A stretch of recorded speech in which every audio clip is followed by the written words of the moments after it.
আসসালামু আলাইকুম। একটা কথা, দীর্ঘ বেশ কয়েকদিন ঘোরাঘুরি করছে।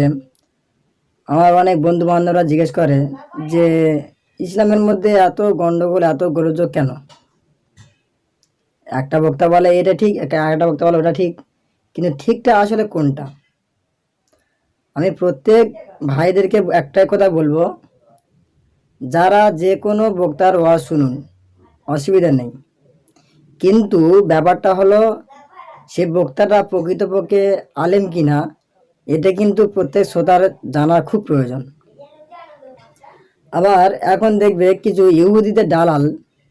ইহুদিদের দালাল মুসলমানের মতো লম্বা দাড়ি রেখে, মাথায় টুপি রেখে, হ্যাঁ, বড় একটা আলেম মনে করে, বড় একটা মুহাদ্দিস মনে করে এখন বেশ ভালো স্টেজে স্টেজে প্রোগ্রাম করে বেড়াচ্ছে। কিন্তু বোঝার বিষয় হলো, এখন সে ইহুদি দালাল কিনা কিনা প্রকৃত আলেম, সেটা আমাদের বুঝবো কি করে, আমরা বুঝবো কি করে?